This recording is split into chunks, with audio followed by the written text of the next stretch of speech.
আপোনালোকে স্ক্ৰিনত দেখি থকা হেফাৰজনী এজনী জাৰ্চিৰ হেফাৰ হয় আমাৰ ঘৰৰ নিজৰ আৰু তাইকো আমি এতিয়ালৈকে 3বাৰ মান কৰালো এআই আৰু ইয়াৰ পিছত এজনী গাই দেখিব তাই যোৱা বছৰে পোৱালি দিয়া আৰু তাৰ পিছত তাইক এআই কৰাৰ পিছত 4 মাহ 5 মাহ পিছত আকৌ তাই ৰিপিট হৈ গৈছিল সো এইটো এটা বহুত ডাঙৰ লছ হৈ যায় আজিৰ যেটো বিষয় হেতু যদি আপুনি এখন ডেইৰী ফাৰ্ম কৰি আছে কেতিয়াবা নহয় কেতিয়াবা নিশ্চয় সেই প্ৰবলেমটোত পৰিছে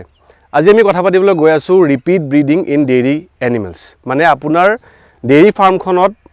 গৰুবোৰ হিতত আহে আৰু হিতত আহাৰ পিছত আপুনি এআই কৰায় আৰু কনসিভ নহয় আমি কথা পাতিম ৰিপিট ব্ৰিডিংৰ ওপৰত hi guys welcome back to my YouTube channel কি খবৰ আপোনালোকৰ আশা কৰো সকলোৱে ভালে আছে যদি এখন ডেইৰী ফাৰ্ম কৰি আছে আজিৰ ভিডিওটো বহুতে ইম্পৰ্টেন্ট হ'বলৈ গৈ আছে বলক ভিডিওটো আৰম্ভ কৰো ৰিপিট ব্ৰিডিং আসলতে হয় কি আপোনাৰ ডেইৰী ফাৰ্মখনত যেতিয়া আপুনি আপোনাৰ গাইজনী প্ৰত্যেকবাৰে ধুনিয়াকৈ হিতত আহে আৰু আপুনি 3বাৰতকৈও অধিক তাইক এআই কৰায় তাৰ পিছতো তাই কনসিভ নহয় তাই পোৱালি মানে গাভিন নহয় হেতুকে আমি ৰিপিট ব্ৰিডিং বুলি কওঁ আৰু বহুতে মোলৈ প্ৰশ্নও কৰে যে আমাৰ গাইজনী বাৰে বাৰে এআই কৰাৰ পিছতো আমাৰ গাইজনী কনসিভ হোৱা নাই আৰু কনসিভ নোহোৱাৰ লগে লগে আপোনাৰ গুটেই যেটো ফাৰ্মখন চলোৱাৰ যেটো এটা ইকোনমিক্যাল এটা আমি দিশ এটা চাই চলাই লৈ যাও হেতুত বহুত বাধা আহি যায় আৰু আপোনাৰ পইচাৰ দিশৰ পৰা বহুত হেম্পাৰ হয় কাৰণ এটা সিমেন্ট লগাওতে আপোনাৰ খৰচ হয় আৰু তাৰ উপৰি গাভিন নহলে সময়ত গৈ পোৱালি নিদিলে আপোনাৰ গাখীৰৰ যেটো সাইকেল হেতু ভাঙি যায় খুবেই এটা ডাঙৰ প্ৰবলেম হয় ৰিপিট ব্ৰিডিং আৰু ইয়াৰ বহুতো কাৰণ থাকে আজি আমি সেই কাৰণবোৰ ভাঙিম আৰু সেই কাৰণবোৰৰ ভিতৰত আমি এজ এ ফাৰ্মাৰ আমি কি কৰিব পাৰো হেতু বিষয়ে কথা পাতিম আৰু কিছুমান কাৰণ এনেকুৱা আছে যত আমাক ডক্টৰৰ এজনৰ প্ৰয়োজন হ'ব সেই বিষয়ে কথা পাতিম বলক ভিডিওটো আৰম্ভ কৰো এতিয়া ৰিপিট ব্ৰিডিং কিয় হয় হেতু যদি আপোনালোকে খুধে ইয়াৰ ভিতৰত বহুতো কাৰণ আহে কিছুমান কাৰণ আছে যিবোৰ আমাৰ হাতত মানে মেনেজ আমি যদি ভালকে যত্ন লওঁ তেতিয়া হলে আমি হেবোৰ ইমপ্ৰুভ কৰিব পাৰো বা কিছুমান কাৰণ এনেকুৱা হয় যিবোৰ এআই কৰা সময়ত যিজন এআই কৰা টেকনিশিয়ান আহে তেওঁৰ ফালৰ পৰা কিছুমান ভুল হ'ব পাৰে বা ষ্টৰেজৰ ফালৰ পৰা কিছু ভুল হ'ব পাৰে তো প্ৰথম যেটো কাৰণ হল হেতু হল ইম্প্ৰপাৰ হিট ডিটেকশন মানে গাইজনী হিতত আহাৰ পৰা এআই কৰালৈকে মানে আপুনি ক্ৰস কৰালৈকে যেটো টাইম পিৰিয়ড আমি মানি চলিব লাগে হেতু মানি নচলাৰ কাৰণে সময়ত সিমেন্টটো ভিতৰত নুহুমাল আৰু তাই যেটো কণী ৰিলিজ কৰে বা এগ ৰিলিজ কৰে হেতু সময়ত নোহোৱাৰ কাৰণে মানে দুটাৰ মাজত একেলগে মিল নোহোৱাৰ কাৰণে কনসিভ নহল হেতু হল মানে এটা প্ৰথম কাৰণটো সেকেন্ড কাৰণটো হৈছে নিউট্ৰিশনাল ডেফিচিয়েন্সি কাৰণবোৰ এনেকুৱা মানে এটাকৈ কথা পাতি যাম আমি ভালকৈ নিউট্ৰিশনাল ডেফিচিয়েন্সিটো যদি আমি ভালকে খাদ্য নখুৱাও যেটো এটো হল আকৌ ফিডিংৰ ওপৰত বস্তু খাদ্যৰ প্ৰপাৰ ফিডিং হোৱা নাই গৰুজনী বা প্ৰপাৰ হিয়তৰ মিনাৰেল মিক্সচাৰ ক্যালসিয়াম এবোৰ পোৱা নাই তেতিয়া হলো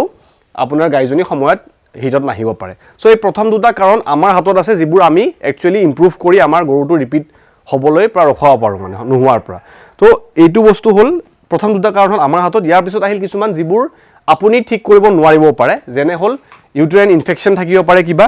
বা তাই কিবা হৰমোনাল ইমবেলেন্স হৈছে বডিত বা সিমেনৰ গণ্ডগোল আছে যেটো আমাৰ হাতত একচুয়ালি নাই আমিটো এজন এআই টেকনিশিয়ান মাতো বা ডক্টৰক মাতো তেওঁলোকে আহি পেলাই এআই কৰি থৈ যায় তো ইয়াৰ ভিতৰত যিবোৰ প্ৰথম কাৰণ যেনে ইম্প্ৰপাৰ হিট ডিটেকশন এতিয়া কথাটো হল গৰুজনী আপোনাৰ হিটত আহিছে আমাৰ এটা ৰুল আছে AM PM ৰুল বুলি মানে আমি যদি ৰাতিপুৱা দেখিছো গাইজনীক আমি ঠিক 12 ঘণ্টা পিছত তাইক এআই কৰাব লাগে মানে ৰাতিপুৱা 6টা হলে আমি আবেলি 6টাত তাইক এআই কৰাব লাগিব ৰাতিপুৱা আপুনি দেখিলে যে গাইজনী হিটত আহিছে ডিচাৰ্জ পৰি আছে বা তাই বিহেভিয়াৰবোৰ হিটত আহাৰ নিচিনা তাই শো কৰিছে তেতিয়া হলে আমি তাইক পিছবেলা কৰাম সো এই 12 ঘণ্টাৰ উইন্ডোটো আমি মানি চলিব লাগিব নহলে আমাৰ গাইজনী সিমেন মানে ক্ৰস নহয় গৈ বহুত সময়ত আমি নাজানো যে কেতিয়া এআই কৰিব লাগে হেতু কাৰণে আমাৰ গাইজনী বাৰে বাৰে ৰিপিট হৈ থাকে আপুনি ঠিকই মাতিছে মানুহ এআই কৰাইছে কিন্তু সময়টো ঠিক হোৱা নাই সো প্ৰথম আমি ঠিক কৰিব লাগিব যাতে আমি ঠিক সময়মতে কৰাইছো নাই যদি এইটো বক্সত আপোনাৰ টিক লাগিছে আপুনি যদি ঠিকই কৰিছে নেক্সট বস্তুটো হল আপোনাৰ খাদ্যৰ ফালৰ পৰা ডেফিচিয়েন্সি হৈছে নেকি আমি আজিলৈকে এটা বস্তু নাজানো বহুতে মোলৈ ফটো পঠাই বা খুধে যে আপুনি কোনটো মিনাৰেল মিক্সচাৰ ইউজ কৰি আছে কোনটো ক্যালসিয়াম ইউজ কৰি আছে ইয়াত কোনো ধৰা বান্ধা ৰুল নাই যে আমি অমুকটো ইউজ কৰিব লাগে আপুনি আপোনাৰ ফাৰ্মত এটা মিনাৰেল মিক্সচাৰ বা এটা ক্যালসিয়াম ৰেগুলাৰ বেসিছত মানে ইউজ কৰিব লাগিব স্পেশালি তাই পোৱালি দিয়া আগৰ পৰাই মানে হেকিটো কন্টিনিউ থাকিব লাগে তাই প্ৰেগনেন্সি পিৰিয়ডত প্ৰেগনেন্সি পিছত তাৰ পিছত আকৌ যেটো পোষ্টপাৰ্টাম যেটো তাই মানে টাইম থাকে পোৱালিটো দিয়াৰ পিছত দুমাহ নেক্সট দুমাহলৈকে খুব যত্ন ল'ব লাগে যাতে হিয়তৰ কোনো ফালৰ পৰা ডেফিচিয়েন্সি নহয় সো আমি খাদ্যটো ভাল দিমে মেইন বস্তুটো হৈছে খাদ্য তাৰ পিছত আছে সাপ্লিমেন্ট বা ঔষধ যত আমি ক্যালসিয়াম বা মিনাৰেল মিক্সচাৰ ল'ব পাৰো আৰু হেবোৰত আমি এনেকুৱা নহয় যে অমুকে এটো ইউজ কৰি আছে কাৰণে মই এটো ইউজ কৰিম তেনেকুৱা নহয় বজাৰত বহুত এভেইলেবল আছে আপুনি এটা যিকোনো নিজৰ হিচাপে দাম দৰ মিলাই চাই পেলে আনক আনি হেতু ইউজ কৰক যদি ৰিজাল্ট ভাল পাইছে দেখিছে সময়মতে আপোনাৰ গৰু গোহালি সবেই মানে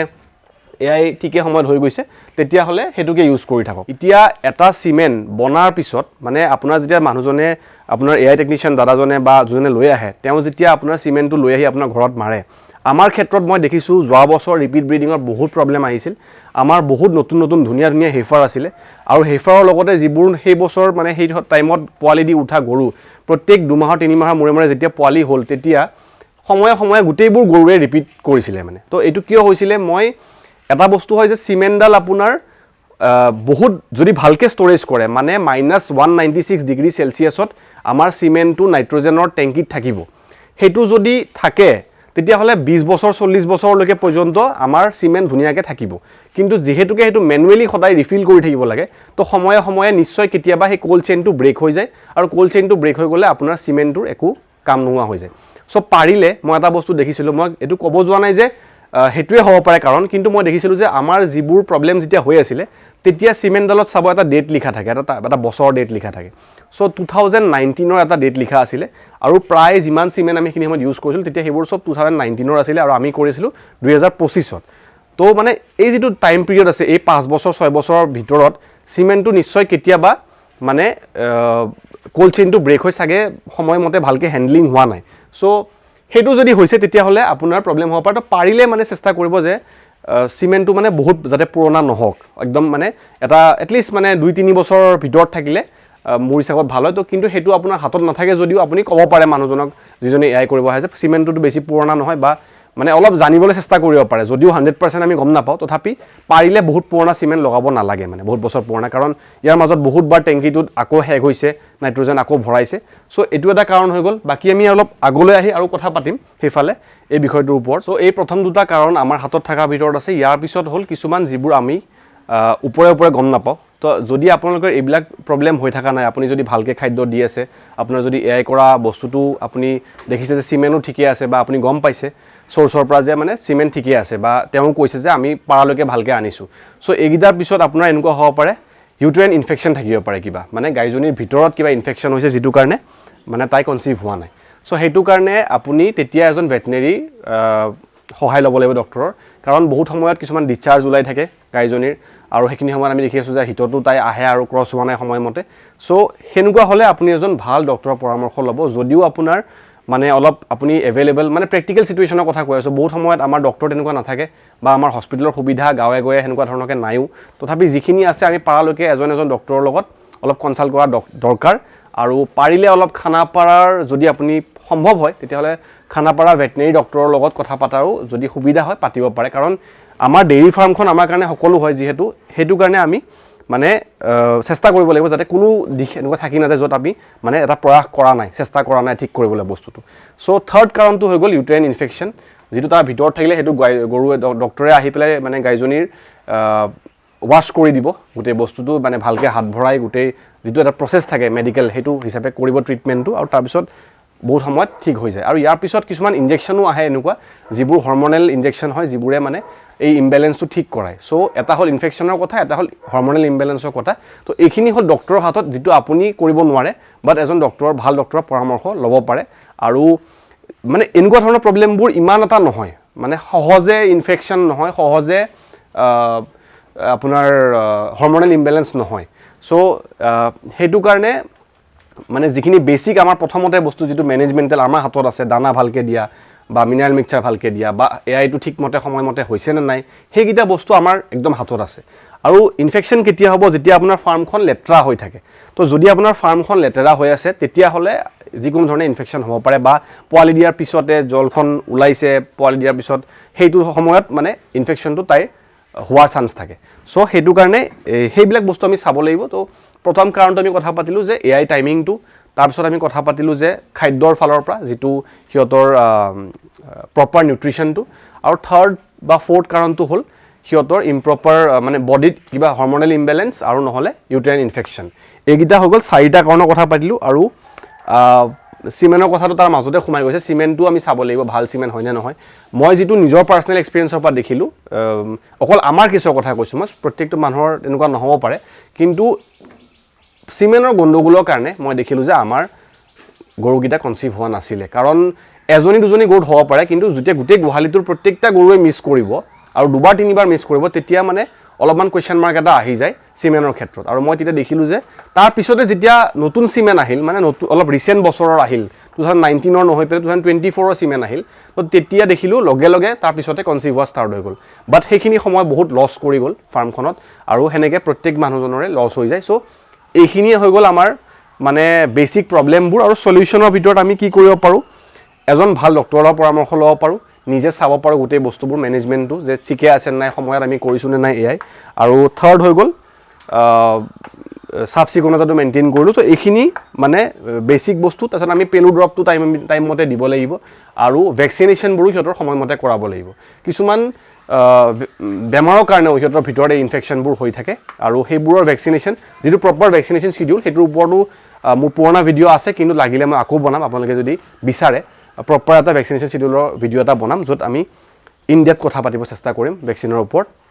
চ' এইখিনি যদি মেইনটেইন হৈ থাকে তেতিয়াহ'লে আপোনাৰ গৰুটোৰ প্ৰব্লেম নাই মানে বহুতে ভাগৰি যায় যে গৰুটোৱে অসুবিধা বা গৰুটো বিক্ৰী কৰি দিওঁ তেনেকুৱা নহয় কিবা এটা তাতে খেলি মেলি লাগি আছে যিটো আমি ঠিক কৰিব লাগিব মিনাৰেল মিক্সচাৰটো একদম নেচেচাৰী মিনাৰেল মিক্সচাৰটো আমি দি থাকিব লাগিব ভিডিঅ'টোত মই পাৰালৈ গোটেইবোৰ কাৰণেই কৈ দিছোঁ আৰু মই আমাৰ গৰুবোৰ দেখাইছোঁ যাতে আপোনালোকে নিজৰ গৰুৰ লগত নিজৰ ফাৰ্মৰ যিটো ষ্টৰী সেইটোৰ লগত ৰিলেট কৰিব পাৰে এই প্ৰব্লেমটো যাতে নহয় সেইটো কাৰণে আমি সিহঁতৰ নিউট্ৰিশ্যনটো মেইনটেইন কৰিব লাগিব তাৰ উপৰি সিহঁতৰ এআই কৰা বস্তুটো আমি মন দিব লাগিব টাইমটো কেতিয়া হিটত আহিছে কেতিয়া আমি এআই কৰাইছোঁ চিমেণ্টটোৰ খবৰ আমি পাৰিলে লৈ থাকিব লাগে ক'ৰ পৰা চিমেণ্টটো আহিছে ভালকৈ আনিছেনে নাই নাইট্ৰজেন আছেনে নাই ঠাণ্ডা হৈ আছেনে এইবোৰ বিষয়ে আমি জানাটো দৰকাৰ এজ এ ফাৰ্মাৰ আমাৰ ফালৰ পৰা আৰু তাৰপিছতো যদি ঠিক নহয় তেতিয়াহ'লে আমি গাইজনীৰ কিবা ইনফেকশ্যন আছে নেকি বা কিবা হৰমনেল ইমবেলেঞ্চ হৈছে নেকি সেইটো কাৰণে আমি ডক্টৰৰ পৰামৰ্শ ল'ব লাগিব মই 2-3টা ঔষধৰ নাম এনেই কৈ দিব পাৰোঁ কিন্তু মই মানে নিবিচাৰোঁ যাতে আমি এনেই ৰেণ্ডমলি কিবা এটা ট্ৰিটমেণ্ট কৰোঁ গৰুজনীৰ ওপৰত সেইটো ঠিক নহ'ব কিন্তু যদি বিচাৰে তেতিয়াহ'লে এজন ভাল ডক্টৰৰ পৰামৰ্শ লৈ ট্ৰিটমেণ্টটো কৰিব লাগে আৰু এটলিষ্ট নিজৰ ফালৰ পৰা অলপ চেষ্টা কৰিব নিশ্চয়তে লাগে আজি ভিডিঅ'টোত আমি ৰিপিট ব্ৰিডিঙৰ ওপৰত কথা পাতিলোঁ আৰু আশা কৰিছোঁ আপোনালোকে ভিডিঅ'টো চাই ভাল পাইছে যদি ইয়াৰ বিষয়ে আৰু জানিবলৈ কিবা থাকি গ'ল তেতিয়াহ'লে আপোনালোকে কমেণ্ট ছেকশ্যনত জনাব নেক্সট ভিডিঅ'ত আৰু লাগিল ডিটেইলকৈ এই বিষয়ে কথা পাতিম আৰু আপোনালোকৰ নিজৰ এক্সপিৰিয়েঞ্চবোৰো এই বিষয়ে শ্বেয়াৰ কৰিব মই কোৱা কোনটো কথা আপোনালোকৰ লগত হৈছে বা কোনটো হোৱা নাই বা কোনবোৰ আৰু মোক ক'বলৈ থাকি গ'ল সেই বিষয়েও জনাব এইফালে ছাগলীৰ ফাৰ্মৰ ফালে আহিলোঁ আৰু ইহঁতে দৌৰি অহাৰ কাৰণে অলপ কোলাত লৈছিলোঁ চ' আজি ভিডিঅ'টো এইখিনিয়ে আছিলে যদি ভাল পাইছে তেতিয়াহ'লে লাইক কৰিবলৈ নাপাহৰিব আৰু নেক্সট ভিডিঅ'ত আৰু কি বিচাৰিছে আপোনালোকে জনাব আমি প্ৰত্যেক সপ্তাহতে দুটা ভিডিঅ' দিয়াৰ চেষ্টা কৰি আছোঁ মই মোৰ ফালৰ পৰা এইখিনিয়ে আছিলে ফাৰ্মিং কৰি থাকক ডেইৰী ফাৰ্মো কৰক ছাগলী কৰক যি কৰি আছে কৰি থাকক বাছ মুঠতে কৰি থাকিব লাগে আমি কামটো আৰু আমি প্ৰফিটৰ ফালে আগবাঢ়িব লাগে সদায় এইটো এটা বিজনেছ হয় গতিকে আমি প্ৰফিটৰ ফালে আগবাঢ়িম আৰু নাজানা কথাবোৰ এনেকৈ একেলগে মিলি শিকি যাই থাকিম বহুত ধন্যবাদ